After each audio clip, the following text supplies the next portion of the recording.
Hola, ¿qué tal? Buen día, ¿cómo están? ¿Cómo estás? Hola, ¿cómo andás? Quería Bien, ¿Bien? Bueno, Euge, me vine un Hola, ratito buen día. buen día, para por ahí ayudarte a que seguramente te van a hacer muchas preguntitas y no te quería dejar solita. está Así que bien. Chicos, en general, nosotros vamos a tratar de que todos tengan una franja horaria para el parcial de mañana, que comienza a las 9 de la mañana para ambas comisiones. En esas franjas que les van a llegar por el campus, van a tener que guiarse por la primera letra de su apellido. Y ahí van a tener entonces, en un marco más o menos de una hora, en el cual ustedes van a tener que estar atentos porque se les va a permitir el ingreso para el examen. Si tienen, perdóname, Euge, si tienen No, sí, alguna otra duda, me la hacen ahora, las preguntas, así ya después la dejamos a Eugenia con su clase. Sí, perdón, doctora, buenos días. Nada. ¿Se sabe cuándo es el recuperatorio? Y todo depende, siempre son 7 días del examen. Bueno, porque hay una duda, en el campus figuraba el 11 y el SED publicó el 13, entonces había una disparidad. De acá al viernes lo confirmamos. Cuando Listo, terminamos de tomar el parcial, en caso de que se termine el día viernes, ¿no es cierto? Esa es la dificultad, que si no se terminara, hay que tomar 7 días desde el último examen. perfecto, gracias, doctora. No, de nada.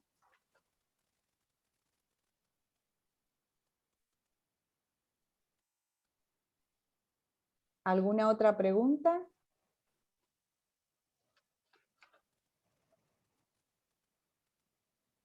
Bueno, entonces nos vemos mañana a partir de las 9. Gracias, Euge. no, Un por abrazo. favor. Bueno, un abrazo para todos. Un Adiós. saludo. Hasta luego. Gracias, gracias. Hasta luego. Bueno, chicos, ¿cómo están? Bien, todo bien. ¿Te puedo hacer la ¿Cómo? pregunta a vos? El profe se fue. Sí.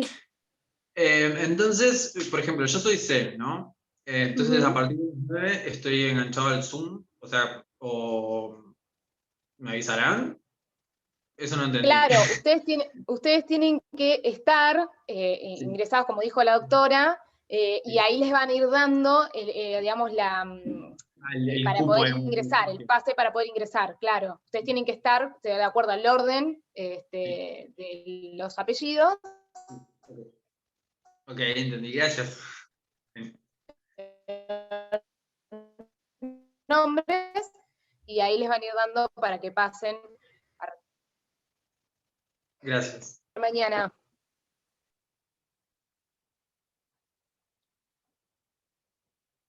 ¿Cómo se ven? ¿Un comentario? ¿Miedo? ¿Qué, No, qué? no, de terror, para un oral de Nah, terror. Yo ¿por me qué? metí en No esta es tan... cátedra porque decía 2 parciales escritos. Y a mí me engañaron como una paraguaya, no puede ser. Jugaron con sus sentimientos. Sí, sí, no, totalmente. Como quedé No, traumada pero, del año pasado ya por eso. Pero bueno, todo en pero la el oral vida es... es mejor, chicos. El oral es mejor, porque lo escrito queda que no puede ir, qué sé yo. Se desvía y el docente le dice, fíjate, se ve las caras y dices, me parece que la pifio. Entonces ahí ya, para mí el oral siempre da más chances, para mí. Pero bueno. No, no, pero yo como soy anciana necesito pensar mucho las cosas. Entonces, más o Pero no, menos, pero no hay en el problema, se les da escrito tiempo para pensar, ¿no? No es que tampoco somos unas máquinas. hay que No, no. aceitar el hámster.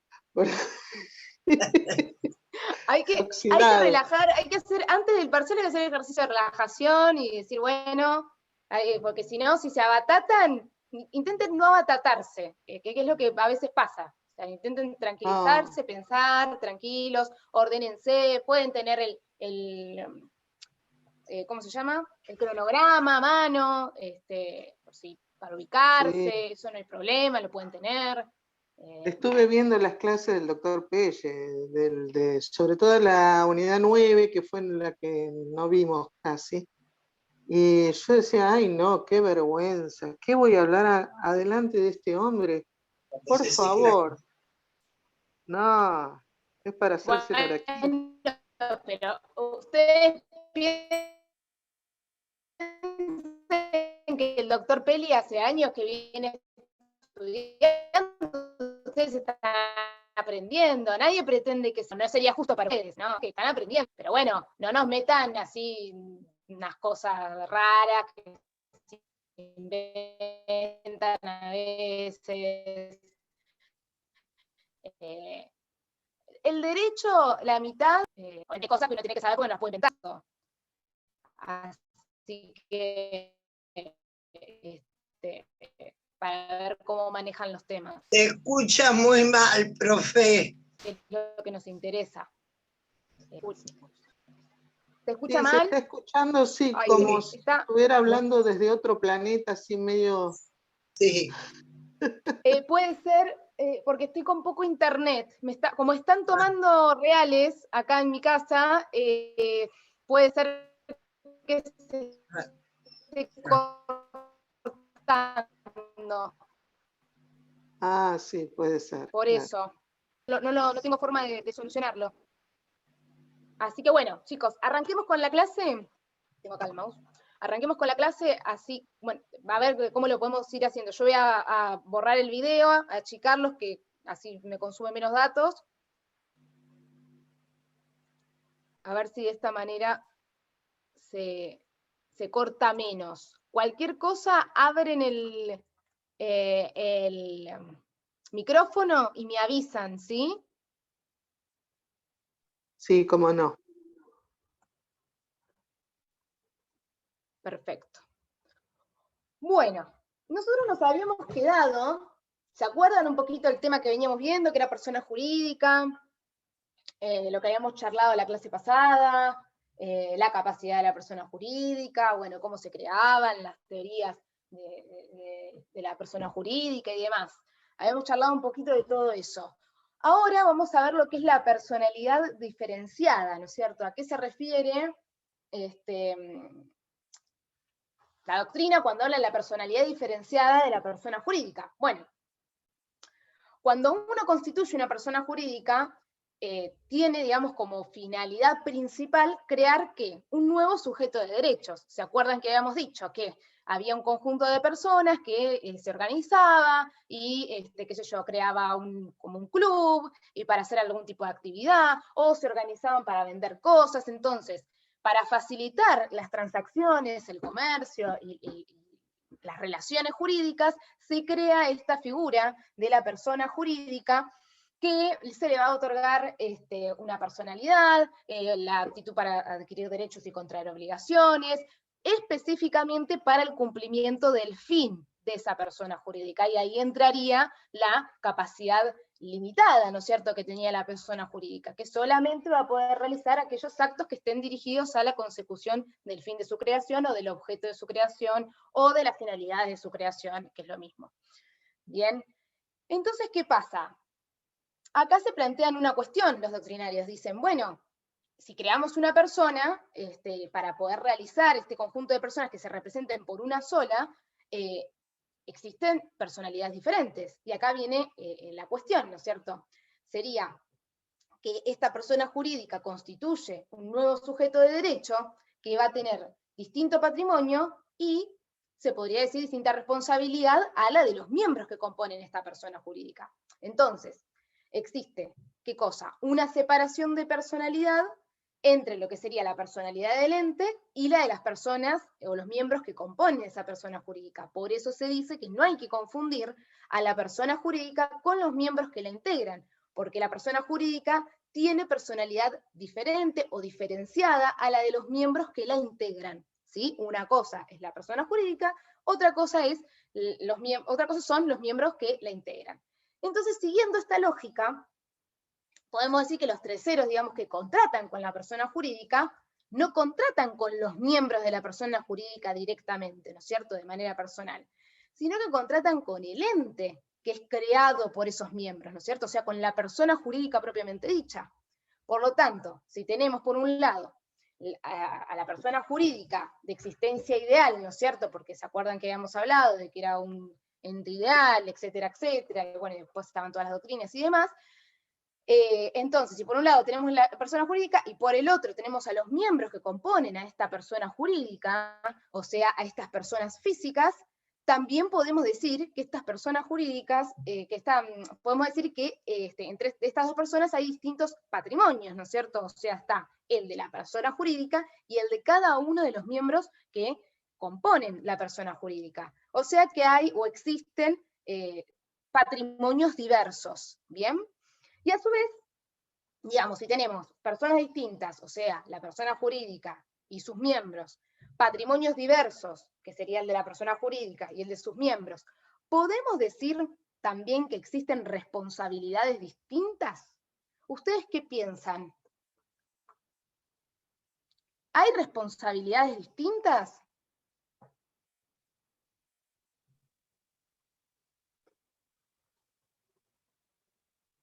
Y supongo Nadie que se la sí. ¿Quién dice que sí? Yo, Alejandra, Alejandra. Mira, porque Alejandra, excepto que alguno de los integrantes se compruebe que directamente hizo algo, una operación o algo que no está en los reglamentos de la institución, ahí sí puede él ser culpable o denunciado como responsable. responsable exactamente de esa acción. Pero si no, no. Es el ente el que tiene que hacer frente a Bien. todo. Ente. Entonces, según vos, en determinada directa, y en otros supuestos no, responde el ente. Exacto. Eso traté Bueno, de decir. De decir, bien.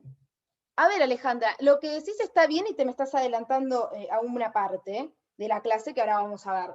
Pero, a ver, la respuesta entonces,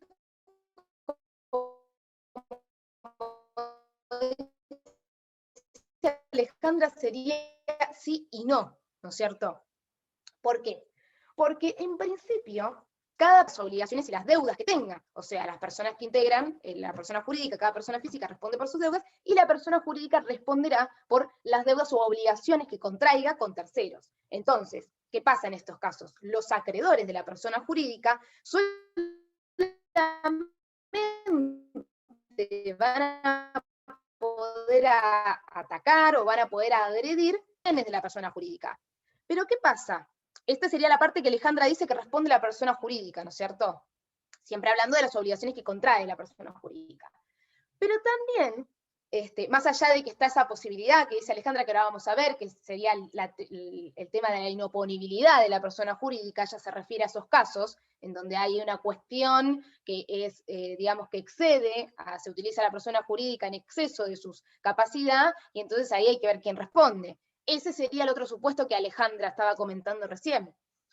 Pero además de eso, existen personas jurídicas, como por ejemplo lo que serían las sociedades colectivas, donde los miembros o los socios de esa sociedad responden en forma solidaria con la persona jurídica, o sea, es decir, que responden junto con la persona jurídica por las obligaciones que contrae la persona jurídica. Bien, por lo tanto, en estos casos, al responder de manera solidaria, el acreedor en esos supuestos específicos va a poder atacar tanto el patrimonio de la persona jurídica como el patrimonio de sus miembros. A ver, son tres cuestiones distintas para no mezclar.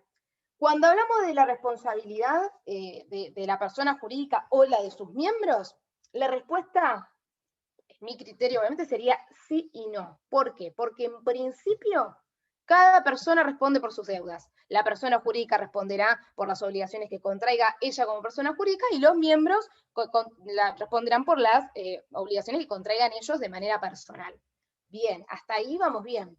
Entonces, si yo contrato con la persona jurídica, obviamente que la persona jurídica a mí no me cumple, ¿qué voy a hacer? Voy a poder agredir el patrimonio, o bueno, demandar en realidad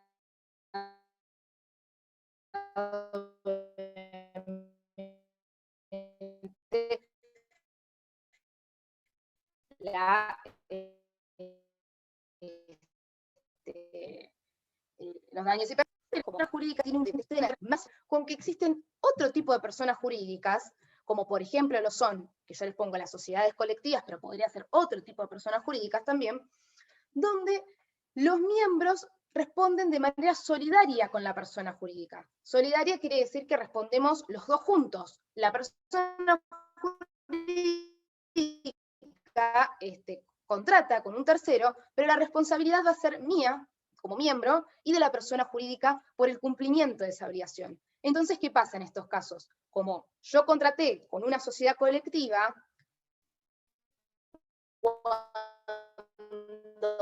la sociedad colectiva a mí me incumple, yo voy a poder demandar y atacar, pero en este caso es por el tipo de... Bien, no se confundan con la teoría de la inoponibilidad, que es lo que planteaba Alejandra, que es lo que vamos a ver ahora más adelante, que eso es otra cuestión totalmente distinta, que ahora lo vamos a ver. ¿Se entiende cómo responde la persona jurídica? Más o menos, Sí. se trabó mucho, profe. A ver, ¿por qué más o menos? Decime. Porque se trabó mucho. Ay, ¿se traba mucho? Decime en qué te quedaste. Porque esto es importante que lo entiendan.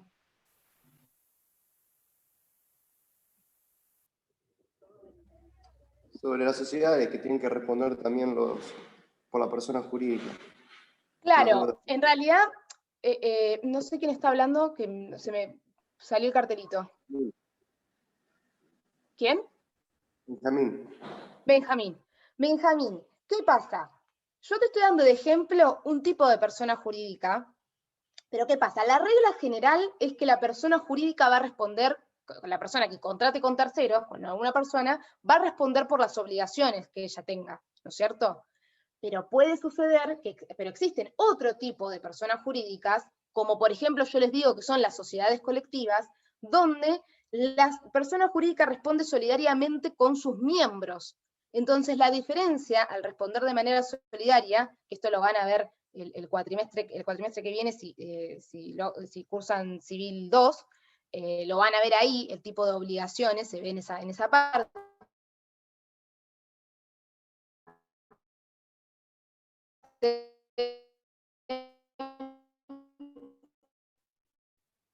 Y el tipo de responsabilidad, que son responsables por el cumplimiento de esa obligación. En líneas generales, digamos, el principio general responde la persona jurídica, pero puede pasar que se trate de una persona jurídica que tenga otro tipo de responsabilidad, donde los socios respondan de manera solidaria con la persona jurídica. Y entonces, en ese caso, yo, si soy el tercero que contrato con la persona jurídica y la persona jurídica me incumple a mí en lo que sea, no me entrega, no sé, los 20 rollos de papel higiénico que yo le encargué para mi local, entonces yo voy a poder demandar el incumplimiento de esa obligación tanto a la persona jurídica como a los miembros. Y yo voy a poder cobrarme tanto del patrimonio de la persona jurídica como el de sus miembros. Después los miembros, si yo elijo atacarte a vos, Benjamín, por ejemplo, que sos un miembro solo, después vos vas a ver cómo se lo reclamas a Alejandra y cómo haces con eso. Eso ya es otro tema. Pero, perdón, Alejandra, también te utilicé en el ejemplo, pero lo que quiero que se entienda es que en principio la persona jurídica responde por sus obligaciones y en casos, existen otras personas jurídicas donde pueden responder de manera solidaria con los miembros. ¿Sí?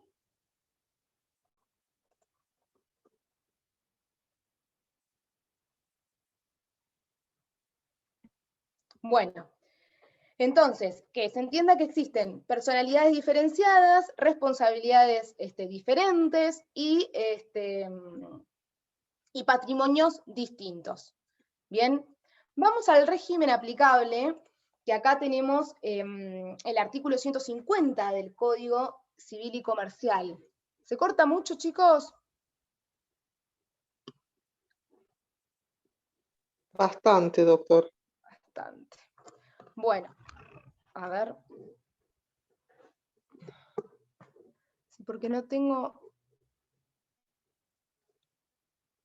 A ver, esperen un segundo. Pasa que si no les comparto, creo que es peor lo del video. Bueno. A ver.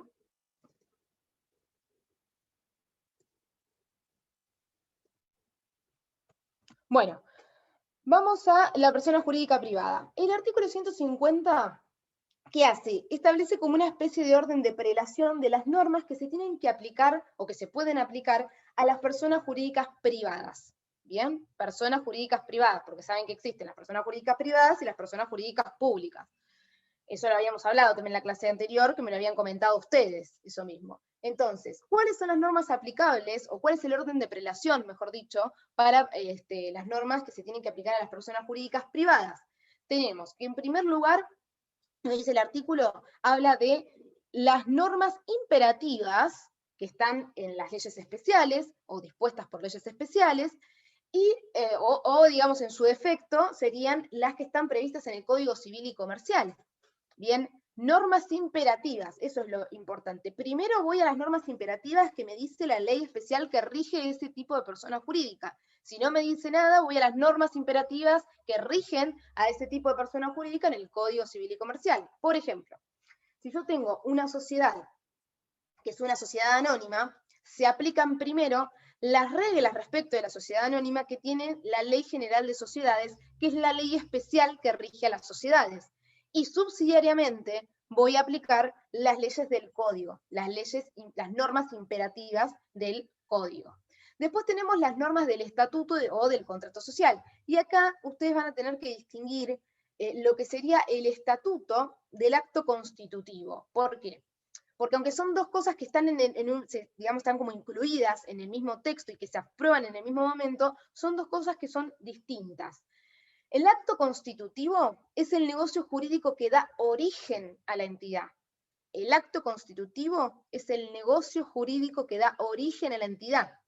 Y por supuesto por el cual todos los que lo suscriben van a quedar obligados. Bien.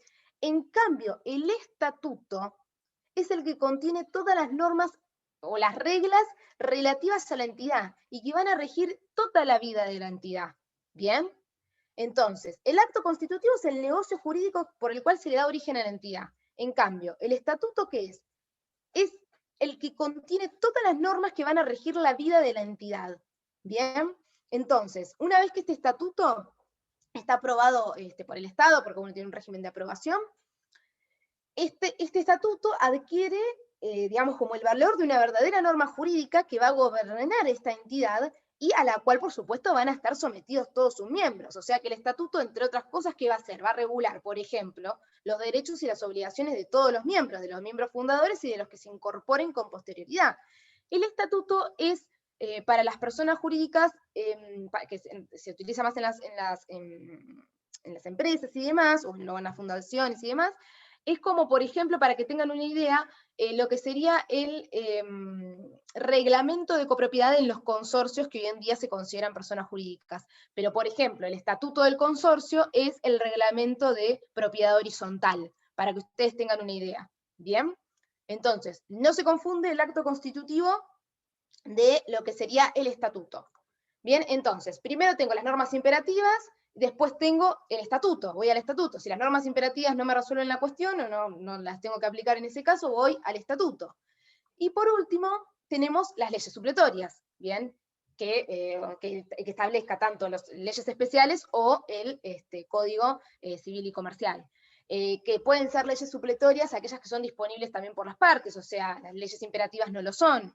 Entonces, no sé, por ejemplo, alguna cuestión que rija en la sociedad, ¿qué se va a hacer, por ejemplo, en el caso de la liquidación de una sociedad?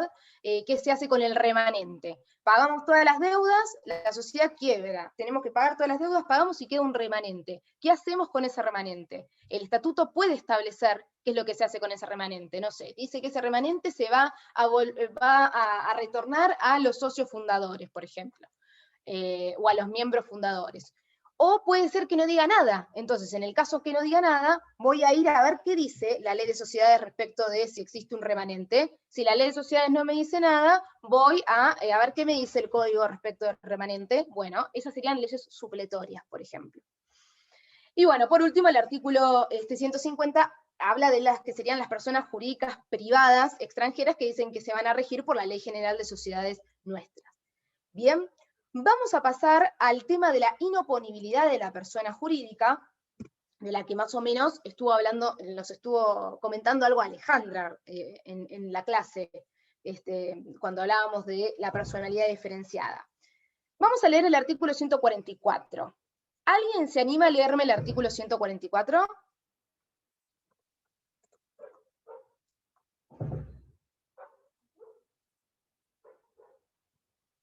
Sí, a ver. Inoponibilidad de la persona jurídica. La actuación que esté destinada a la consecución de fines ajenos a la persona jurídica constituye un recurso para violar la ley, el orden público o la buena fe, o para frustrar derechos de cualquier persona, se imputa a quienes a título de socios, asociados, miembros o controlantes directos o indirectos la hicieron posible, quienes responderán solidaria e ilimitadamente por los perjuicios causados. Lo dispuesto se aplica sin afectar los derechos de los terceros de buena fe y sin perjuicio de las responsabilidades personales de que puedan ser pasibles los participantes en los hechos por los perjuicios causados. Bien, perfecto. Entonces, este artículo nos habla de lo que en derecho societario se denomina la doctrina del levantamiento del velo societario, que está consagrada en el artículo 54 de la Ley General de Sociedades. Y ahora también aparece en el artículo 144 del Código Civil y Comercial. ¿Qué es esto de la doctrina del levantamiento del velo societario o la teoría de la inoponibilidad de la persona jurídica, ¿no es cierto? Lo que nos dice esta doctrina es que cuando se da uno de los supuestos que Alejandra nombró del artículo 144, el ordenamiento jurídico ¿qué hace? Reacciona ante esta situación y dice, acá algo no está bien. Entonces, ¿qué hace? Reacciona desconociendo la personalidad jurídica diferenciada de la que hablamos al inicio de la clase. Eso que está la persona jurídica y están los miembros. Entonces dice, no, a ver, acá no. Acá hay una cuestión que excede a la persona jurídica y la están usando para hacer macanas a la persona jurídica. Entonces, la doctrina porque si no quedaba, nadie respondía ante ese tipo de situaciones, quedaba impune la situación. Entonces, ¿qué pasa? El ordenamiento jurídico reacciona, desconoce la personalidad jurídica diferenciada y le imputa la actuación de la persona jurídica directamente a las personas físicas que hicieron posible esa actuación, o sea, a sus miembros. Bien, porque recuerden que las personas jurídicas solamente pueden actuar a través de sus representantes, o sea, a través de estas personas físicas. ¿Sí? Entonces, se da alguno de estos supuestos y el derecho desconoce la personalidad jurídica diferenciada y le imputa la actuación directamente a los miembros que la hicieron posible, a los miembros que efectuaron ese accionar fraudulento. ¿Y cuáles serían estos supuestos que habilitan la inoponibilidad de la persona jurídica? Supuestos que habilitan la personalidad de la persona jurídica, los que nos menciona justamente el artículo 144, ¿no es cierto?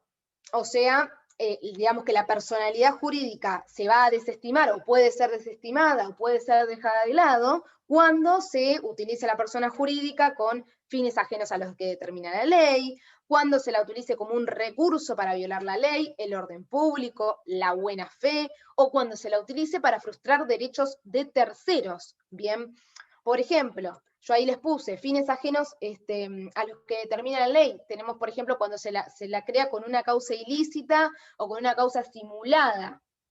Bien, no sé, por ejemplo, a mí se me viene, siempre cuando escucho esto, se me viene a la mente la serie de Breaking Bad y el hecho de crear una sociedad que sea para lavar autos, ¿no es cierto?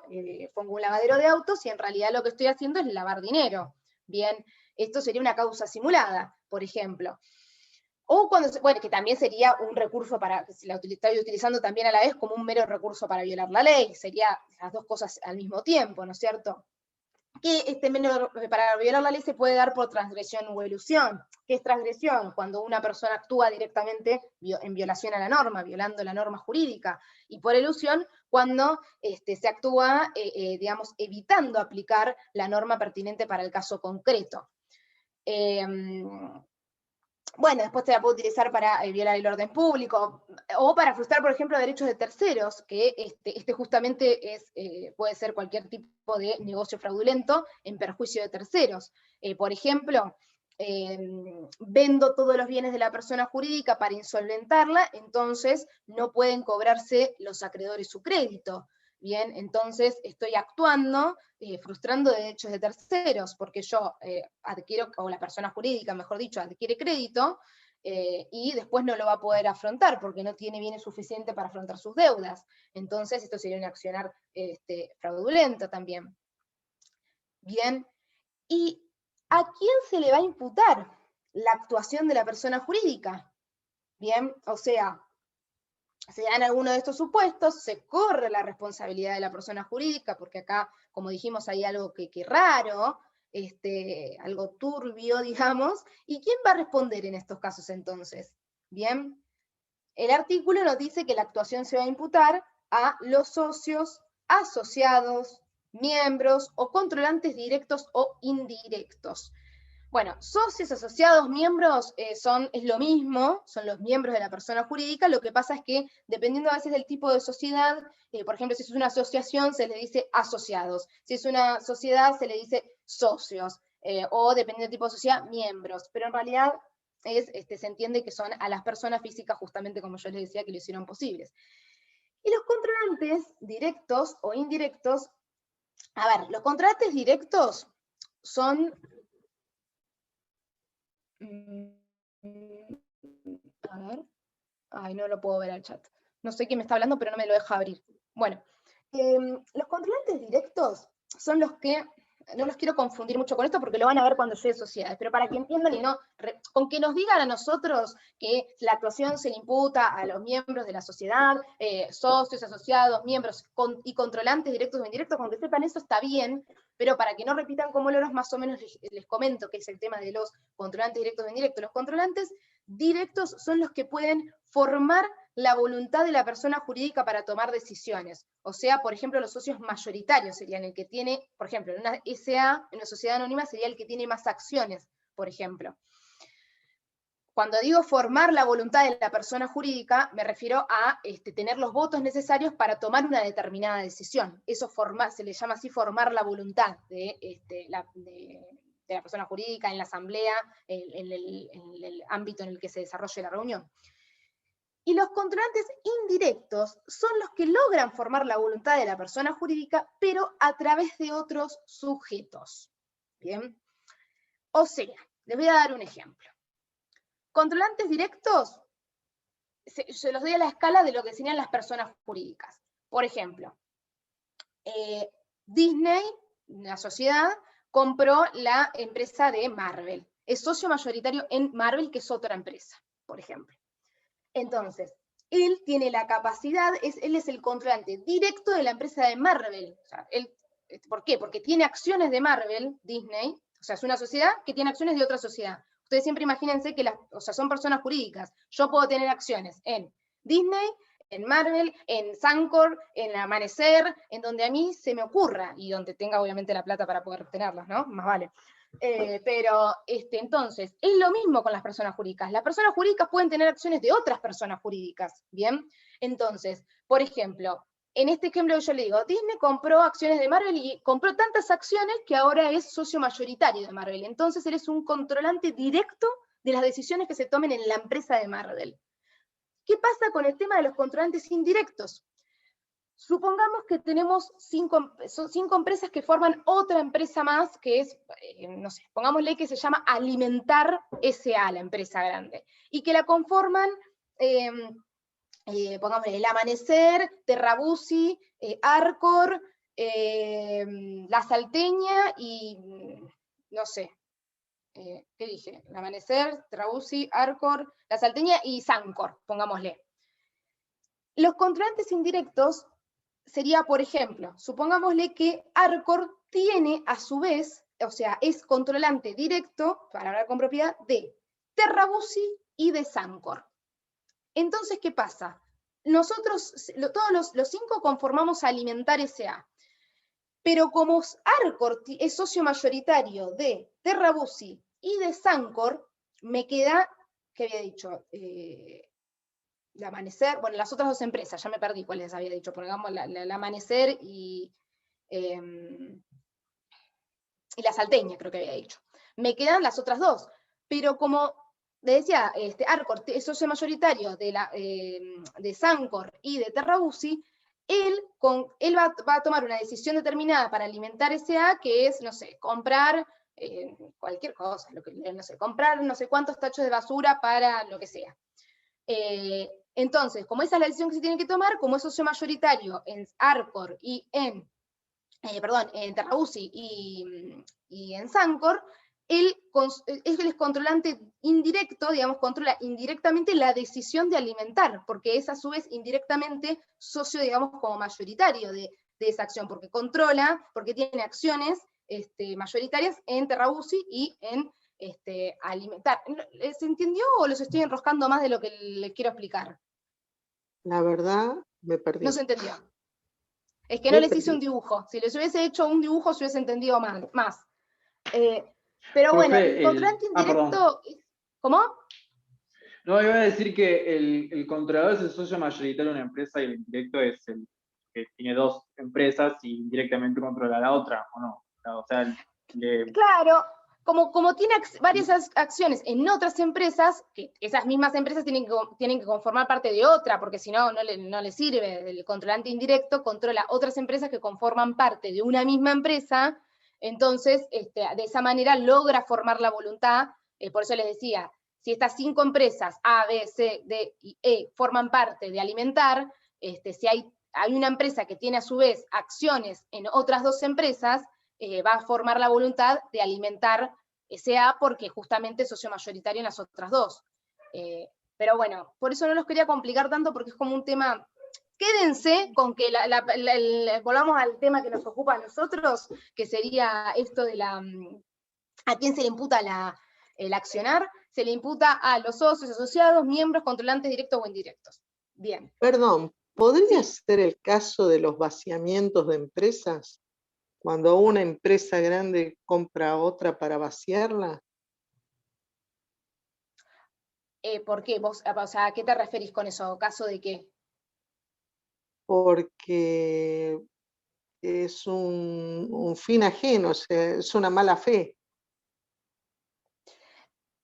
Pero, o sea, vos decís que yo compro una empresa de petroquímicos para hacerla fundir, por ejemplo. Exacto. Por ejemplo, eso funciona mucho en Estados Unidos, que una gran empresa para destruir a otras compra acciones, se hace dueña y la vacía. O sea, la hace dejar de funcionar. Sí, la lleva a la quiebra. Exacto. Sí, podría llegar a ser. El tema es que depende, porque si vos la llevas a la quiebra de una empresa sin cometer ningún tipo de fraude, o ningún tipo de los supuestos que habilitan la inoponibilidad de la persona jurídica, no habría ningún problema, en realidad. Porque vos podés llegar a tener, no sé, una empresa puede pedir un crédito y después puede ser que no lo pueda pagar porque le pasó cualquier situación. Por ejemplo, le agarró una pandemia y no lo puede pagar, y en realidad eso es una cuestión que le excede a la persona jurídica, ¿me entendés? Por ejemplo, pueden pasar cuestiones sobrevinientes.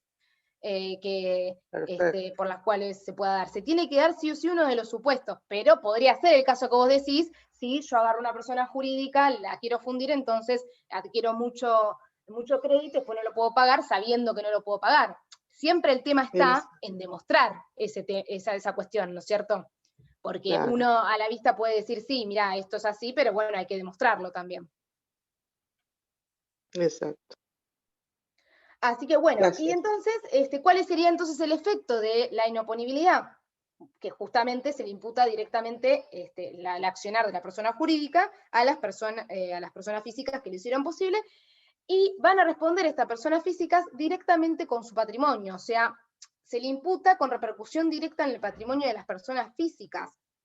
O sea que se le atribuye el accionar de la persona jurídica a él o los miembros, personas físicas que hicieron posible o que llevaron a cabo esta situación, con repercusión directa en sus patrimonios. O sea que responden las personas físicas con sus bienes y no con los bienes de la persona jurídica. Ese es el efecto que tiene la teoría de inoponibilidad. Se corre la persona jurídica, se corre la responsabilidad de la persona jurídica, entra la responsabilidad de los miembros, y van a responder los miembros directamente con su patrimonio. Bien, pasemos a la clasificación de la persona jurídica. Más o menos se entendió lo que sería la teoría de la inoponibilidad. Sí, sí.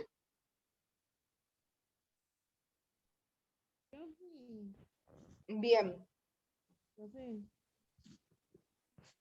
Bueno, vamos a la clasificación de las personas jurídicas. Las personas jurídicas públicas son las que están enumeradas justamente en el artículo 146 del Código Civil y Comercial, y las personas jurídicas privadas están enumeradas en el artículo 148, ¿bien?, del Código Civil y Comercial.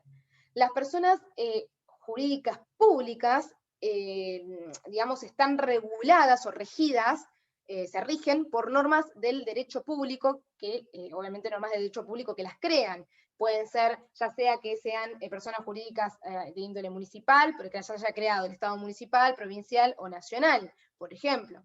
O sea que tanto lo que sería el reconocimiento de estas personas jurídicas, la constitución, la capacidad de las personas jurídicas, el funcionamiento y la forma en la que se organizan esas personas jurídicas van a estar regidas por las normas del derecho público que las crea. Entonces, el artículo 146 nos dice que son personas, bueno, acá están los incisos A, B y C, yo se los voy a ir, acá se los puse, se los separo de manera distinta para poder ir analizándolos. Es lo mismo que dice el artículo, esto que les separé acá. Bien, entonces, dice que son personas jurídicas públicas el Estado Nacional, las provincias, la Ciudad Autónoma de Buenos Aires y los municipios. En este caso, bueno, saben que la personalidad jurídica del Estado Nacional surge de la Constitución Nacional, que es la que establece cuál va a ser la capacidad jurídica para actuar, cuál va a ser la capacidad jurídica que se le da para poder actuar en las relaciones jurídicas, tanto en el ámbito del derecho interno como obviamente en el ámbito del derecho internacional. Y de la misma manera, la Constitución Nacional le va a reconocer personalidad jurídica a las provincias y los municipios. Y obviamente que cualquiera de ellos va a poder actuar como sujetos de derecho dentro del ámbito de las relaciones jurídicas del derecho privado. Bien. Después habla de las entidades autárquicas.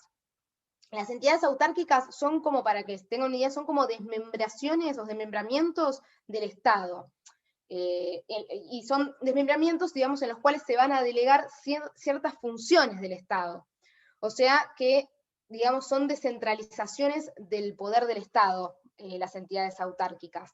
Bien, se descentralizan funciones del Estado en este tipo de entidades, que son las que se llaman las entidades autárquicas. A ver, la descentralización del poder puede ser de base territorial o de base funcional. La descentralización de base territorial son, por ejemplo, los gobiernos municipales.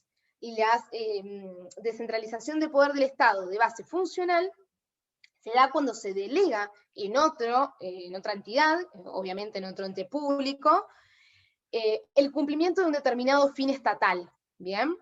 Que sería el caso de las entidades autárquicas, ¿bien? O sea, para redondear este concepto. Los entes autárquicos serían como aquellas ramas de la administración pública a las que se las ha descentralizado, se las convirtió en personas jurídicas para poder lograr el cumplimiento de un determinado fin público estatal, que se lo hace para que cumpla de mejor manera, ¿no es cierto?, una determinada función estatal, qué sé yo, puede ser la FIP, puede ser ARBA, por ejemplo, son entes recaudadores de impuestos.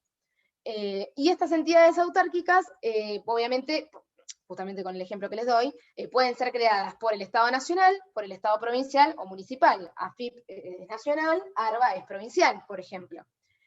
Esas son las entidades autárquicas. No se las confundan con, porque yo les dije que la descentralización de poder puede ser de base territorial, que eso serían los gobiernos municipales, por ejemplo, de base funcional. Los entes autárquicos son la descentralización de base funcional, porque se ocupan de realizar, de ejecutar determinadas funciones del Estado para cumplir con los fines justamente del Estado. Bien, después tenemos las demás organizaciones constituidas. Sí. ¿Podría ser las universidades? ¿Un ente autárquico? Entes autárquicos, porque serían Las universidades nacionales. Sí, las universidades nacionales. Mira, yo no me atrevería tanto a ponerlas de ejemplo a esas. Prefiero que usen de ejemplo capaz de última a FIP o los entes de recaudación. Porque en realidad habría que ver si, o sea, no quiero entrar en cuestiones políticas ni demás, pero sí es uno de los fines del Estado. Sí, bueno, podría ser que de nuestro Estado, si es un fin estatal, la educación universitaria, sí, podría llegar a ser.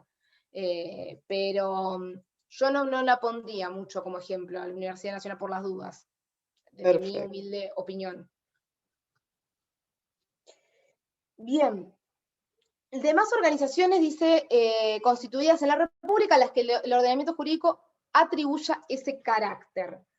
Bueno, el artículo acá se refiere a lo que son las empresas del Estado, como por ejemplo Aerolíneas Argentinas, o también se refiere a las denominadas personas jurídicas públicas no estatales, que son las que están regidas por leyes especiales, como por ejemplo son los partidos políticos o las asociaciones sindicales. Esas son personas jurídicas públicas no estatales y tienen leyes especiales que los rigen. También acá tenemos a lo que serían las obras sociales del Estado Nacional, también, o a las empresas y las sociedades de Estado, que bueno, obviamente que este tipo de entidades van a funcionar con individualidad jurídica, porque van a tener las leyes que lo rigen, individualidad financiera, administrativa, y bueno, obviamente que son sujetos de derecho porque son personas jurídicas. Entonces, acá con las demás organizaciones constituidas en la República, etcétera, etcétera, se refiere a las empresas del Estado y a las empresas públicas no estatales. Las empresas del Estado también eran en su momento, por ejemplo, Gas del Estado, esa era otra empresa del Estado, o bueno, como les decía, hoy en día sería Aerolíneas Argentinas, YPF, no sé si hoy en día YPF creo que había vuelto a ser del Estado, y después las personas públicas no estatales, ejemplo, justamente los partidos políticos o las asociaciones sindicales. Después tenemos estados extranjeros como personas públicas. Obviamente que a los estados extranjeros se les reconoce personalidad jurídica para poder actuar dentro del marco de nuestro derecho privado, siempre y cuando ese estado extranjero sea reconocido por nuestro país. Bien. A eso sé, porque puede haber países que no los reconozca el Estado argentino, entonces no tendrían personalidad jurídica para poder actuar en el marco del derecho privado, de nuestro derecho privado. Bueno, los estados extranjeros entonces, y las organizaciones a las que el derecho público reconozca personalidad jurídica y toda otra persona jurídica constituida en el extranjero cuyo carácter público resulte de su derecho aplicable. Bueno.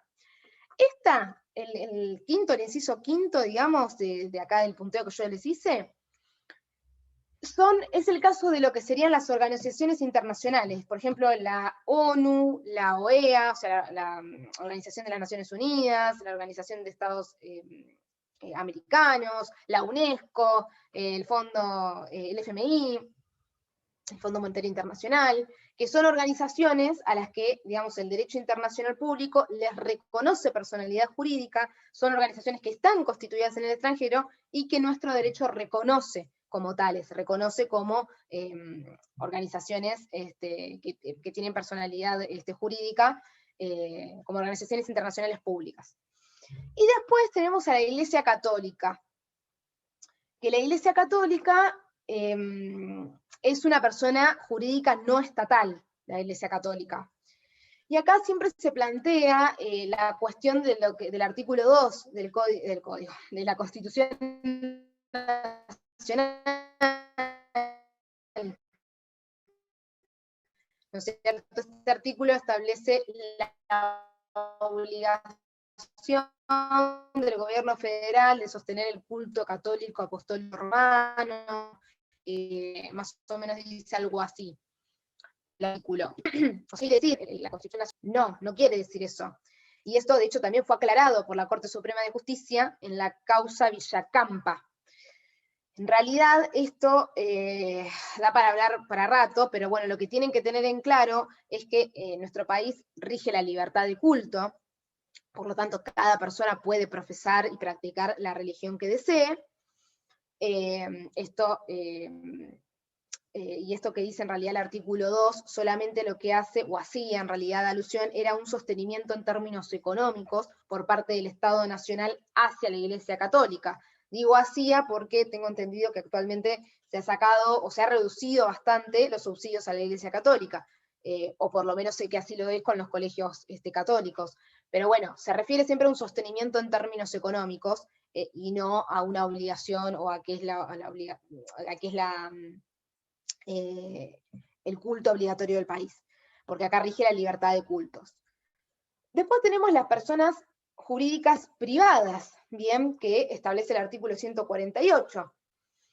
El Código Civil, el Código Civil y Comercial, amplió la enumeración de las personas jurídicas privadas, porque en el antiguo Código Civil, el artículo 33 del Código Civil, solamente estaban las sociedades, las asociaciones civiles y las fundaciones como personas jurídicas privadas. Y con el actual artículo 148 del Código Civil y Comercial, se incorporan también lo que serían las mutuales, las cooperativas, los consorcios de propiedad horizontal, las confesiones y las comunidades religiosas. El resto, digamos, los cultos, ¿no es cierto?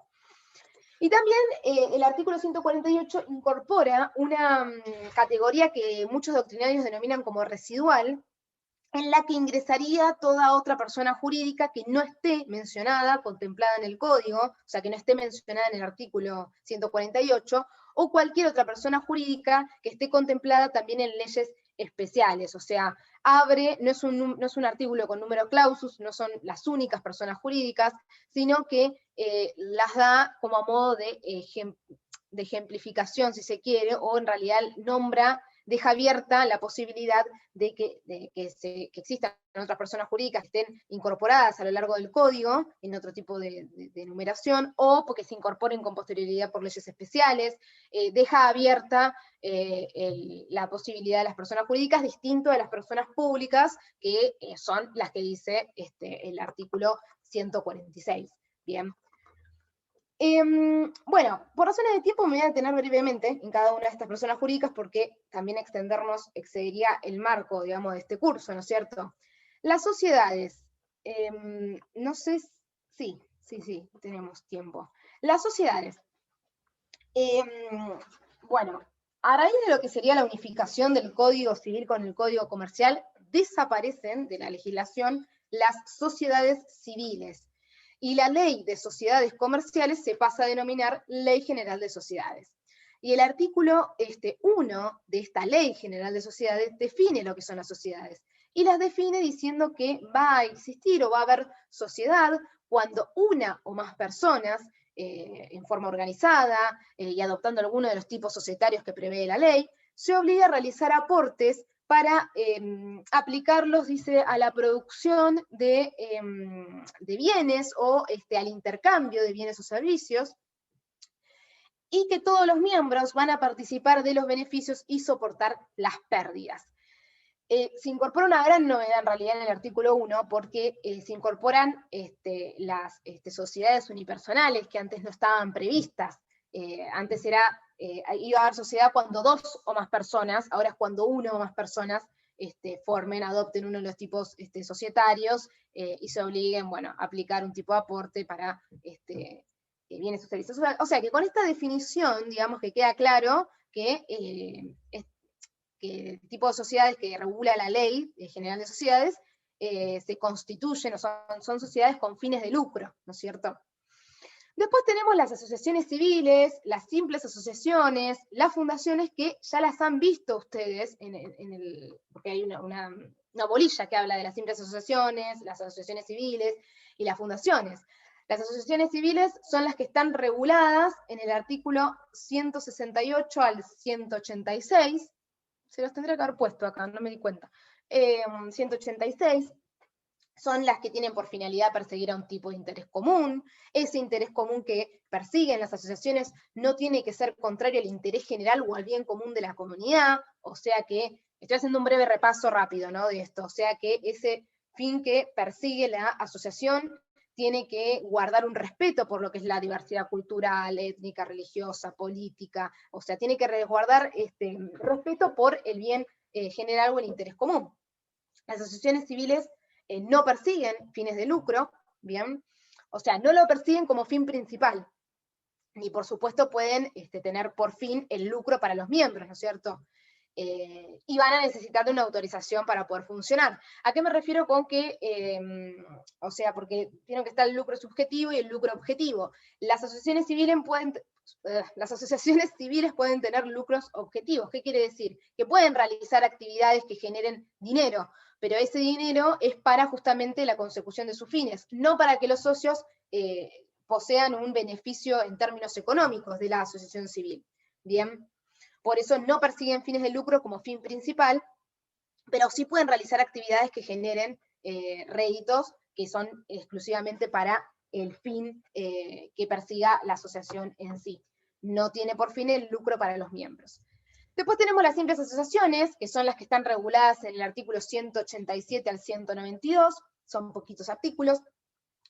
Las simples asociaciones persiguen un fin altruista o fines altruistas, no, son las que justamente no gestionan la autorización estatal para funcionar, por eso son simples asociaciones.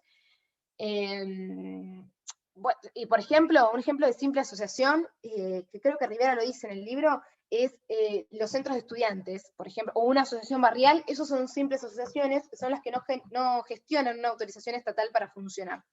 Después en el resto tienen los mismos objetivos y demás que las asociaciones civiles.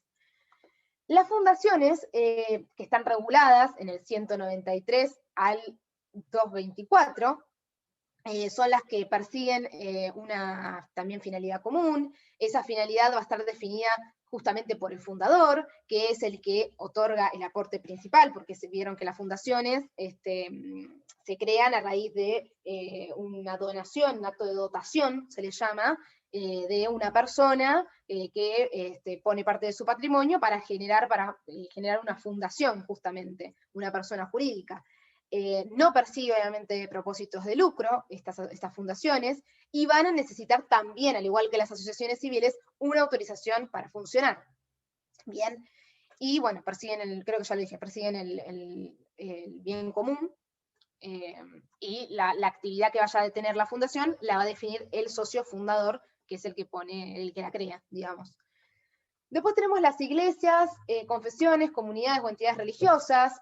Antes las iglesias o comunidades religiosas eran, digamos, de distinto credo al culto católico, se creaban como simples asociaciones o como fundaciones. Actualmente los cultos que no son católicos se tienen que inscribir en el Registro Nacional de Cultos. Si entran a la página de, creo que es de AFIP, creo que es, van a ver que está el Registro Nacional de Cultos, y ese digamos, ese registro no es que les otorga personería jurídica, no les otorgaba personería jurídica, sino que recién a raíz del 148 del Código Civil y Comercial, que se incorporan, digamos, a raíz de la reforma, es este artículo que les otorga el carácter de personas jurídicas, ¿bien? Privadas, obviamente. Después están las mutuales, que las mutuales son, digamos, asociaciones que están constituidas sin fines de lucro, que las constituyen un grupo de personas que tienen el objetivo de brindarse una ayuda mutua y recíproca, que frente a lo que serían riesgos eventuales, o para contribuir al bienestar material o espiritual de los asociados, justamente, y lo que van a hacer es, o sea, todo eso lo hacen mediante el pago de una contribución periódica, o sea, mediante el pago de una cuota. Bien, las mutuales están regidas por la ley 20.321, si no me equivoco, porque a veces me la confundo, pero creo que es la ley 20.321, y porque me la confundo a veces con las cooperativas. Bueno, eso serían las cooperativas, son las entidades que están fundadas en el esfuerzo propio y la ayuda mutua, digamos, de los miembros, que tienen por objeto justamente las cooperativas, como los supermercados, que vienen la cooperativa obrera, creo que tienen por objeto organizar y prestar servicios. Son entidades sin fines de lucro, porque no hay reparto de utilidades entre los socios, sino retornos de excedentes entre los socios. O sea, ¿qué pasa? ¿Qué quiere decir esto? Que si yo puede haber, se pone un dinero y para comprar determinadas cosas que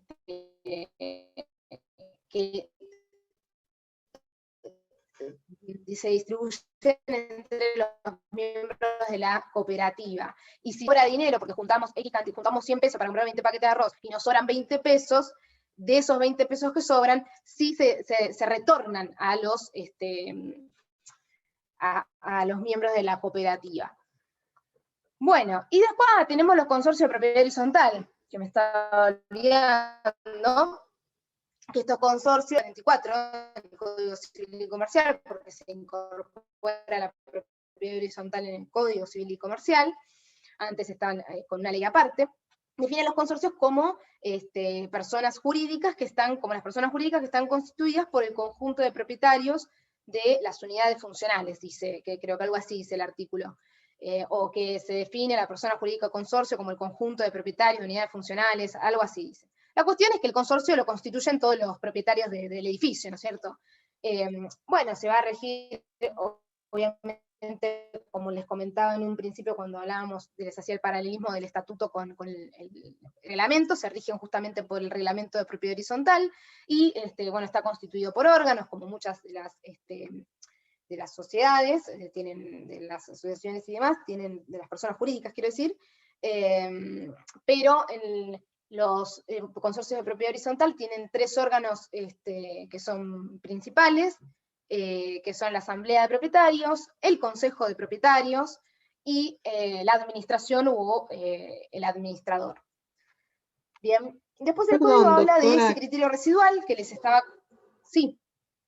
¿Qué artículo es el de los consorcios de propiedad horizontal?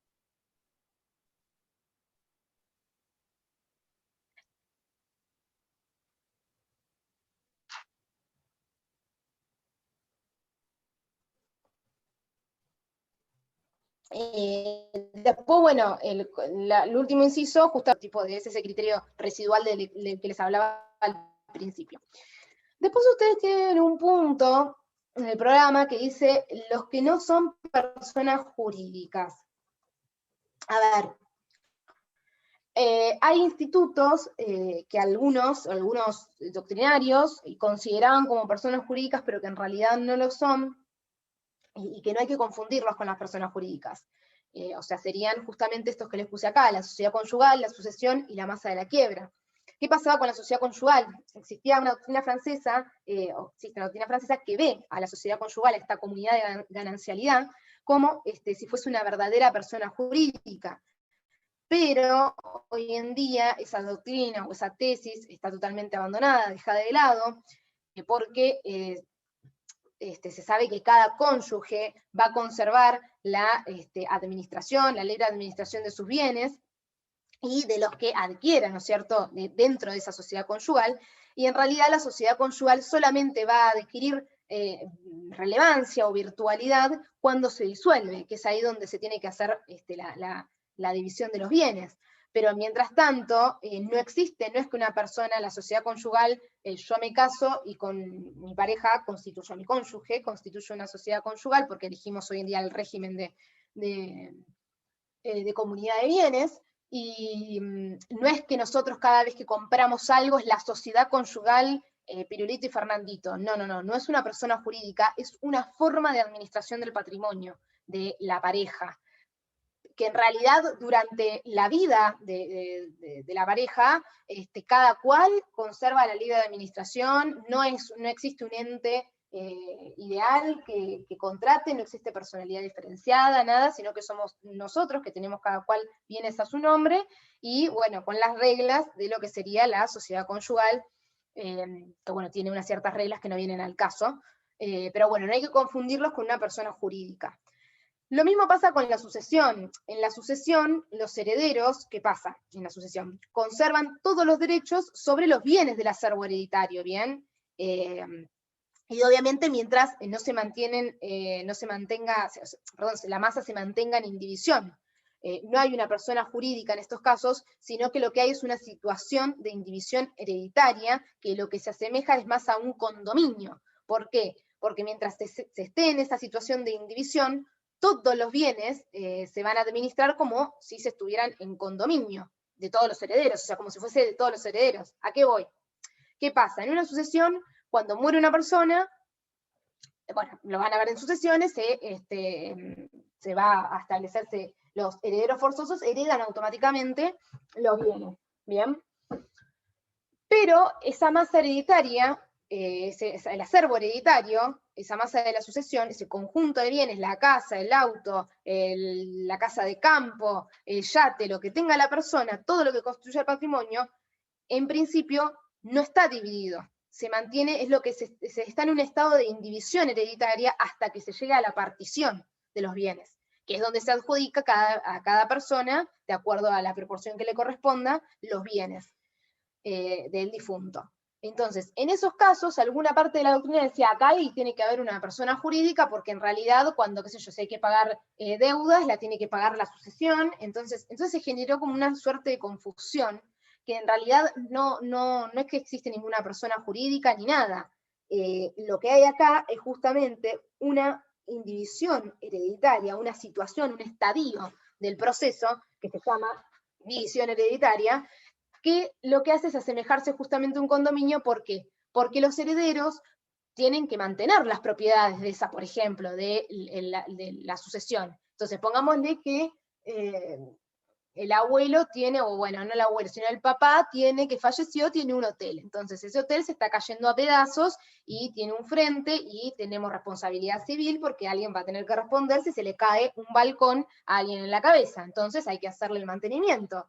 Entonces son todos los herederos, o sea, funciona como un condominio, todos se tienen que poner de acuerdo sobre qué empresa va a hacer el arreglo, sobre si el arreglo es necesario o no, pero eso no quiere decir que se trate de una persona jurídica, sino que es una forma de administración en un estadio de un proceso. Bien, pero no es una persona jurídica.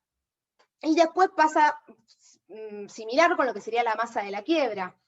La masa de la quiebra se conforma con todos los bienes que pertenecen al fallido, porque el fallido, por efecto de la declaración de la quiebra, es desapoderado de todos sus bienes. El fallido es la persona que cae en quiebra, ¿bien? O la persona física o jurídica que cae en quiebra. Entonces, como se lo desapodera de los bienes, se crea esta masa de la quiebra. Pero fíjense que el desapoderamiento de los bienes del fallido no provoca lo que sería la pérdida de la posesión o de la titularidad de los bienes. O sea, el fallido no es que pierde el bien, deja de ser titular del bien. Lo único que pierde es el poder o sea, pierde la posesión y el poder de disposición sobre ese bien. Pero no provoca, la declaración de la quiebra no provoca la pérdida de la titularidad del bien, que sigue siendo del fallido. Por eso es que en caso de, por ejemplo, quedar algún tipo de remanente de la quiebra, se le va a retornar al fallido el remanente que queda. Una vez pagadas todas las deudas, si queda algún resto, se le devuelve al fallido. ¿Qué quiere decir esto? Se le desapodera de esos bienes, se le quita la posesión y el poder de disposición, vos ya no vas a poder decidir si vendes la casa, si no la vendés, vos no la vas a tener, porque ¿quién la va a tener? La va a tener la masa de la quiebra, y se va a decidir porque estás en un proceso judicial, que vas a tener que pagar todos los bienes. Entonces también un síndico, que es el que va a administrar, esa persona va a decir, bueno, hay tantos bienes, hay que pagar tantas deudas, obviamente que se llega a una especie de acuerdo con los bienes que hay para poder satisfacer todas las deudas, y si llega a quedar un remanente, que tiene mucha suerte el fallido, que se queda un remanente, como los bienes siguen siendo de titularidad de él, pongámosle que queda un auto, se le devuelve la posesión y la administración de ese bien. Bueno, más o menos entienden los que no son, perdón que fui rápido, pero si no, no llego a los atributos de la personalidad. ¿Preguntas? ¿Todo esto hay que saberlo para mañana también? Todo esto hay que saberlo para mañana. No es tan difícil. Capaz que somos buenos si no les preguntamos, los que no son personas jurídicas, porque bueno, es una pregunta medio, pero tienen que saber que no son personas jurídicas ni la sociedad conyugal, ni la sucesión, ni la masa de la quiebra, que hoy en día capaz son conceptos muy abstractos, pero cuando vayan viendo alrededor, en el transcurso de la carrera, cuando lo vean más a fondo y lo estudien, porque yo se los estoy hablando muy a vuelo de pájaro, se entiende mucho más el porqué. Pero bueno, es para que no se los confundan. Si, por ejemplo, en un multiple choice les apareciera como si son alguna cuestión, alguna pregunta, y una de las opciones respecto a si son personas jurídicas o no, o de lo que tiene que hacer es hablamos de la sucesión o hablamos de la sociedad conyugal, ya saben que esos no son personas jurídicas, por ejemplo. ¿Se entiende? Más que nada es eso lo que nos interesa que sepan. Después tenemos los atributos de la personalidad, de la persona jurídica, que son el nombre, el domicilio y el patrimonio. El nombre, ¿me quedo atrás? Acá. El nombre, en realidad, a ver, las personas jurídicas no tienen nombre, sino que tienen denominación, porque son las personas físicas las que tienen nombre. Pero bueno, el Código Civil y Comercial utiliza el término nombre para referirse también a las personas jurídicas. Eso es un detalle. ¿Cuáles son los requisitos del nombre? ¿Cómo se forma el nombre de la persona jurídica? Para esto vamos a tener que ver el artículo 151, vamos a tener que ver qué nos dice, y el primer párrafo del 151 nos va a decir que la persona jurídica tiene que tener un nombre que la identifique y que indique la forma jurídica adoptada. Bien, ¿qué quiere decir esto? O sea, que por ejemplo, a ver, ¿qué quiere decir que tiene que indicar la forma jurídica adoptada, que tiene que tener un nombre que la identifique y que indique la forma jurídica adoptada? Que por ejemplo, si yo tengo, o si se trata de una sociedad, elijo una persona jurídica que es una sociedad, el nombre que yo le ponga a la sociedad, o en el nombre que yo le ponga a la sociedad, tengo que aclarar el tipo societario del que se trate. Por ejemplo, si yo elijo ponerle Arcor como la empresa, le tengo que poner Arcor S.A., ¿bien? Tengo que identificar el nombre. O si se trata, por ejemplo, de una fundación, en el nombre tengo que indicar que es una fundación. Entonces le voy a poner, por ejemplo, Fundación Maravillas. Lo mismo con el caso de las cooperativas, lo mismo con el caso de los consorcios, cooperativa obrera, consorcio de propietarios de edificios, bla, bla, bla. Bueno, tengo que indicar en el nombre el tipo de persona jurídica que es. Si es una sociedad, si es una fundación, si es una cooperativa. Ahora vamos a ver que existe el nombre comercial, el nombre social, ahora vamos a ver ese tipo de diferencias. Bueno, siguiendo con el artículo, en los dos párrafos siguientes, van a ver que nos habla de los límites a la libertad de elección del nombre, ¿bien? O sea, a ver, en principio existe libertad para elegir el nombre de la persona jurídica, porque puede ser, por ejemplo, un nombre de fantasía, puede ser el nombre de una persona física, que ahí abajo vamos a ver qué pasa con el nombre de la persona física. Puede ser también una expresión en lenguaje extranjero, dice Rivera. Puede ser lo que a uno se le ocurra. Pero también el artículo nos impone una serie de limitaciones. Fíjense que el artículo exige que para el nombre que se le elija a la persona jurídica, ese nombre tiene que satisfacer una serie de recaudos, que son el recaudo de la veracidad, la novedad y la aptitud distintiva. O sea, ¿por qué exige esta distinción, esta novedad del nombre? Lo hace para evitar que existan homonimias, o sea, que hayan sociedades que se llamen de la misma manera, o que eso lleve a la confusión del consumidor, porque no sepa de qué sociedad se está hablando, que lleve a datos falsos, que induzca a los consumidores o a los terceros a algún tipo de confusión o perjuicio que le traiga, que pueda haber entre las empresas porque se confundan. Entonces, por eso este tipo de aptitud distintiva que tienen que tener los nombres para que no haya confusiones. También dice que el nombre de la persona jurídica no puede contener términos que sean contrarios a la ley, al orden público, a las buenas costumbres, ni tampoco que induzcan a a cualquier tipo de error sobre el tipo o la clase la clase o el objeto, perdón, de la persona jurídica.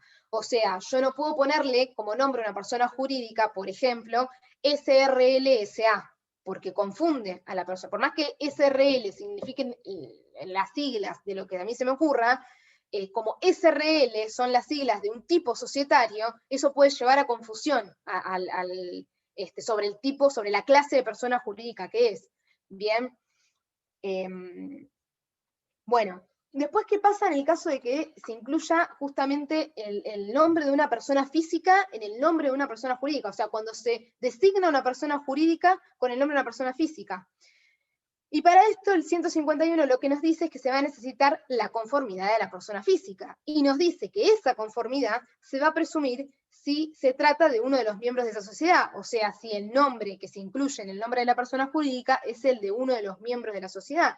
En esos casos se presume la conformidad de este miembro por el hecho de utilizar su nombre físico para denominar a la persona jurídica. ¿Y qué pasa para el caso en que muera esta persona física? Bueno, si muere esta persona física, los herederos de esa persona física van a poder oponerse o pedir que no se continúe con el uso del nombre de esta persona. Pero para poder oponerse van a tener que acreditar que existe algún tipo de perjuicio de índole material o de índole moral derivado del uso del nombre de la persona física por parte de la persona jurídica, ¿no es cierto? O sea, ¿se puede utilizar el nombre de una persona física para designar a una persona jurídica? Sí. ¿Qué se necesita para poder hacerlo? La conformidad de la persona física. Si esta persona física es miembro a su vez de la persona jurídica a la que se va a utilizar, por la cual se va a utilizar su nombre, si es miembro de esa persona jurídica, se presume esa conformidad. Y cuando esta persona muere, cualquiera sea de los casos, ya sea que porque es miembro o se le pidió permiso y se dio conformidad para que se llamara una persona jurídica con su nombre, los herederos de esa persona física pueden pedir que se deje de utilizar el nombre del difunto de esta persona física para designar a esta persona jurídica. Para eso van a tener que acreditar que ese uso del nombre les ocasiona a ellos algún tipo de perjuicio de índole moral o de índole material, por ejemplo. Mutabilidad.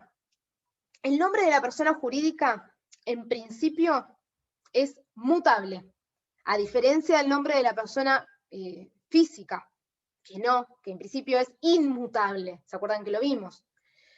O sea, el principio es la mutabilidad en las personas jurídicas. O sea que se puede cambiar el nombre de la persona jurídica. Y para el caso en que se cambie, obviamente que ese cambio de nombre se va a tener que publicar para darle publicidad y poder informar a los terceros de ese cambio de nombre en resguardo de los derechos de los terceros, ¿no es cierto? Entonces, el principio es mutable el nombre de la persona jurídica. Después tenemos... no le puse... Bueno. Bien, a ver. Tenemos que... No sé, debo haber borrado una de las filminas porque me faltó una del nombre. Bueno, chicos, existe el nombre comercial y el nombre social. ¿Se acuerdan que yo les dije que teníamos para el nombre que designar, o sea, a la persona jurídica se le tiene que poner un nombre que la identifique y que se designe el tipo de persona jurídica? Bien, bueno. Dentro de este nombre de la persona jurídica tenemos el nombre comercial y el nombre social. El nombre comercial son dos cosas distintas, ¿bien? El nombre comercial es el que va a tener por finalidad identificar a la persona jurídica, identificar el comercio, la industria o la empresa de la que se trate, ¿bien? Eso tiene como finalidad el nombre comercial, que por lo general hasta se utilizan nombres que atraigan al público, que atraigan a la clientela, ¿bien? Para poder enganchar al público, por decirlo de alguna manera. En cambio, el nombre social, además de tener todas las funciones del nombre comercial, además de identificar a la persona jurídica, además de que sea un nombre que atraiga al público, etcétera, etcétera, es el que va a identificar el tipo societario o el tipo de persona jurídica, mejor dicho, el tipo de persona jurídica de la que se trate. Y justamente, ¿por qué se pide que se identifique el tipo de persona jurídica? Para poder saber también el tipo de regulación normativa. Bien, yo al identificar si es una sociedad y el tipo de sociedad que es, voy directamente a la normativa de ese tipo de sociedad, de la SRL. Si sé que es una fundación, voy a la regulación de fundaciones. Si sé que es una cooperativa, voy a la cooperativa. Si sé que es un consorcio, voy a los consorcios, etc. Bien, o sea, una cosa es el nombre del local, que sería el nombre comercial. Por ejemplo, vamos a poner ejemplo positivo. Una cosa es el local que yo veo en el cartel que dice positivo. Ustedes no van por la calle y ven carteles que digan Italia S.A., no sé, positivo, S.A., no. Ustedes van por la calle y ven nombres del comercio. Ese es el nombre comercial, ese es el nombre del local. ¿Cómo quieres que te quiera? Que es una expresión, por ejemplo, una frase, bueno. Y otra cosa sería el nombre social, que es el nombre es el nombre más el tipo de persona jurídica. O sea, por ejemplo, positivo SRL. Pongámosle, no tengo ni idea qué tipo de sociedad es, pero pongámosle que sea SRL. Bien, ¿se entiende en ese caso?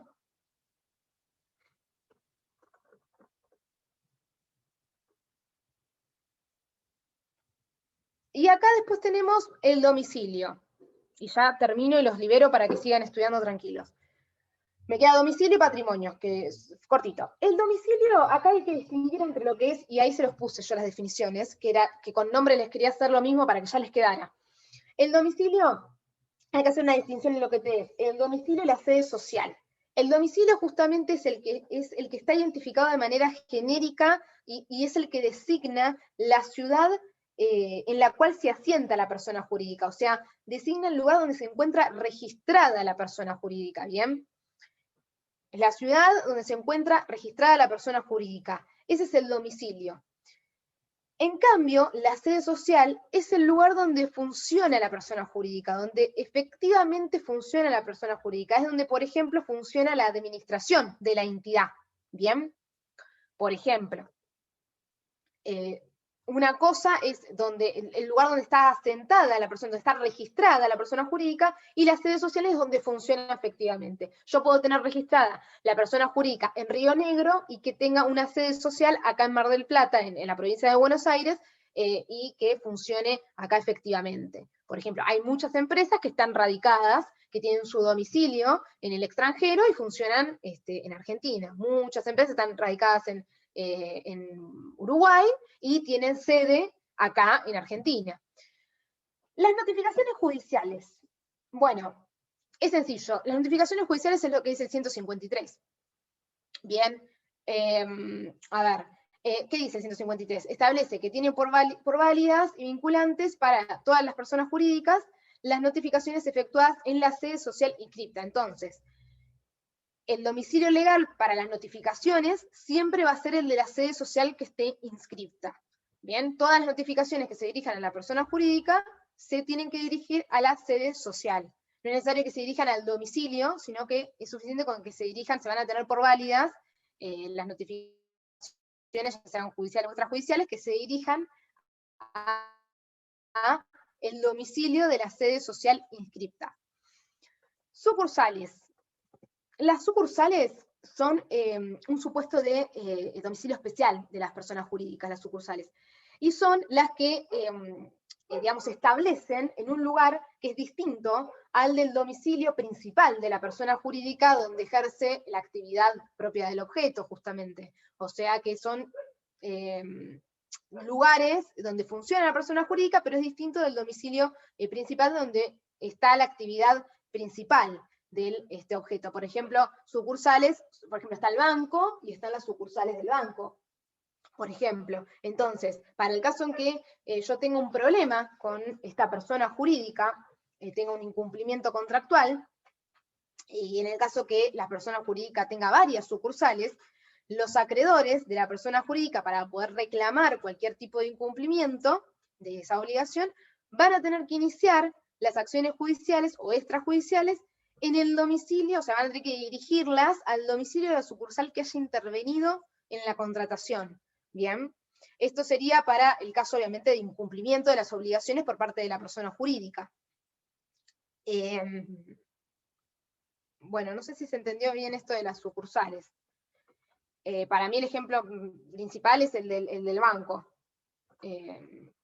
Pero bueno. Y después, bueno, el patrimonio, todas las personas jurídicas obviamente que tienen que tener un patrimonio, ¿no? Un patrimonio inicial. ¿Y cómo es que se constituye ese patrimonio? ¿O de dónde surge? El patrimonio inicial surge del aporte inicial que realizan los socios fundadores. Bien, de hecho hay personas jurídicas que tienen requisitos de patrimonios iniciales, o sea, para constituirla uno de los requisitos es que tenga un patrimonio inicial de, no sé, 10.000 pesos, lo que sea, hoy en día ya deben estar actualizados, pero hay requisitos a veces para algunas personas jurídicas que el patrimonio inicial es un monto específico. Antes, el patrimonio inicial se le exigía a las asociaciones civiles y a las fundaciones, y ahora se exige a todas las personas jurídicas, que es lo que nos dice el 154, justamente. Bueno, chicos, no los quiero tratar mucho más con esto, porque aparte sé que deben estar queriendo estudiar, así que bueno, chicos, no sé si tienen alguna otra pregunta de esto.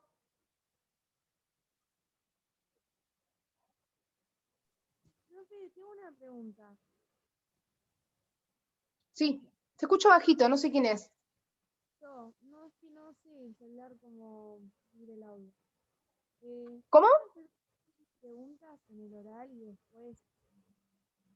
¿O qué? ¿Cómo es la modalidad? Ay, discúlpame, pero no te escucho. ¿No puedes hablar un poquito más alto? O no sé si soy yo la que no te escucha o hay alguien que la escuche y me lo puede decir. Que preguntaba si la modalidad del parcial son 3 preguntas o si son más, una de cada. Ah, vos decís el del oral, cómo va a ser la modalidad.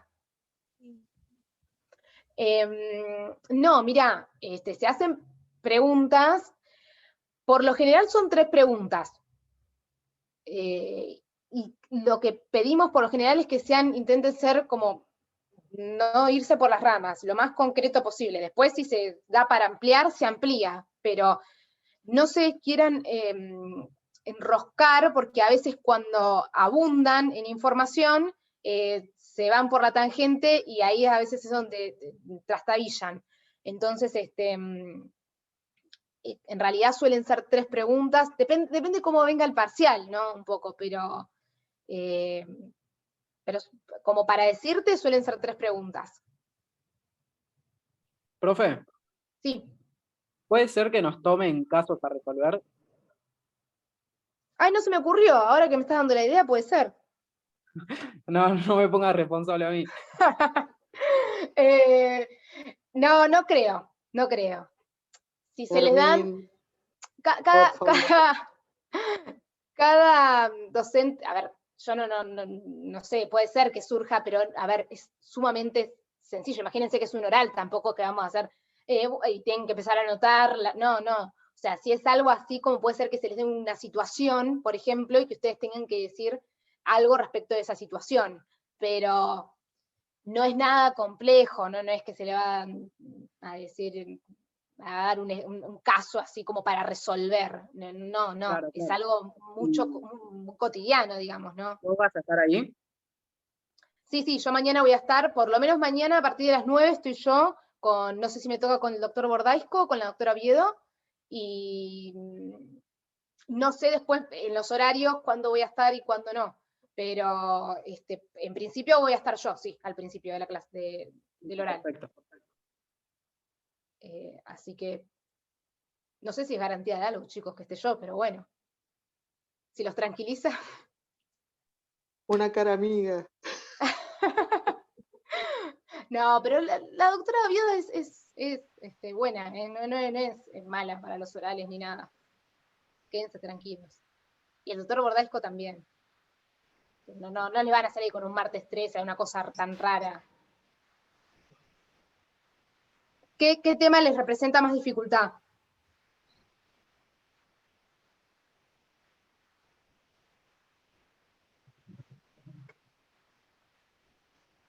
Todos, me dicen ahora.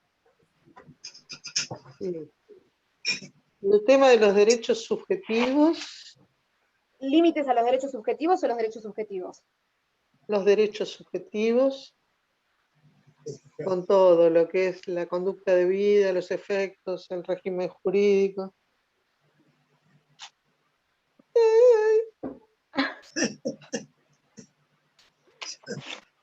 Alguien se me desmaya. Sí. No, pero retroactividad. No demos ideas, por favor. Artículo 7. A ver, no me acuerdo qué es lo que dice el artículo 7. No, es de los tiempos de la ley. Ah, la retroactividad. Claro, todo eso. Qué lindo. Ay, Hermoso. pero está. Che, yo les digo, pero es fácil, ¿no? Bueno, obviamente que cuando uno arranca nada es fácil. No les voy a decir No. que no les voy a sacar ese beneficio porque tienen la razón. Pero, pero, a ver, ¿no es más fácil esto que teoría general del derecho? Pongamos. No me van a decir que no.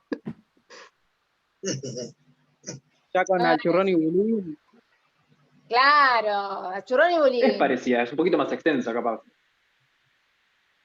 ¿Quién dijo eso? Lautaro. Lautaro, ¿fuiste vos el que dijiste eso? Chicos, es mucho más entretenido esto. No me van a decir que no. No, como entretenido es hermoso. Ay, sí, no. Lo disfrutemos más yo dije cuando veamos que no es tan largo. Precioso. Porque ahora como vemos todo así juntos, está como todo revuelto, y capaz después cuando veamos contratos, obligaciones, cada cosa por su parte, ya quizás se nos instale bien en el hámster las cosas. La idea es que, para mí, de la materia principal, es como que se lleven también más que nada dónde se ubican las cosas. Porque después ustedes van a ampliar el contenido de todo. Hay cosas que nunca la van a volver a ver en la carrera. La mora, la retroactividad, se utilizan a lo largo de la carrera, pero no las vuelven a ver. Y los docentes a lo largo de la carrera después no le van a volver a explicar. Entonces, esa es la idea, que por lo menos ustedes sepan, bueno, a ver, retroactividad, artículos, bueno, voy ahí, lo releo, más o menos qué era lo que es, como para ubicarse también un poco, más allá de que tienen que saber el contenido, por supuesto, pero, a ver, no se abataten tampoco con estricto. No sé, a mí me pareció mucho más llevadera Civil 1 que Teoría General del Derecho, a mí, no sé. Yo tuve que estudiar mucho de memoria Teoría General del Derecho. Sí. Bueno, chicos, los libero, los dejo para que estudien. Ámenme que no los dejo para que estudien a Churrón y Bulín, Dorkin y Kelsen. O sea, eso ya me gané el cielo con eso, chicos. Así que, bueno. Dorkin fue el peor. ¿Cómo? Que Dworkin fue el peor. Dorkin. Fue el peor. El positivismo duro de Dorkin. Ay, qué lindo. Qué hermoso tema. Hermosísimo, María Elena, hermosísimo. A mí el que más me gustaba, igual, pero porque creo que era el más sencillo, era Kelsen. La pirámide de Kelsen. Ah, sí. Aparte tiene un aire egipcio Kelsen, porque él con su pirámide, ¿no? Claro, pirámide. Después, bueno, cuando llegamos a la primer norma, ya ahí algo, hicimos agua con la primera norma, la primera constitución, pero bueno. Bueno, chicos, Pero bueno. los libero. Vayan a estudiar, tranquilos, y nos vemos mañana. Prepárense unos mates y tranquilos. ¿Sí? Sí, Bueno. Esperemos encontrar las listas en el campus. Sí, Así seguramente ya la nos doctora ya las organizamos. tiene. Sí, Buenísimo. no se preocupen. Bueno, te mando un saludo. Gracias, Eugenia. No, por favor. Hasta Chau, luego. chau. Chau.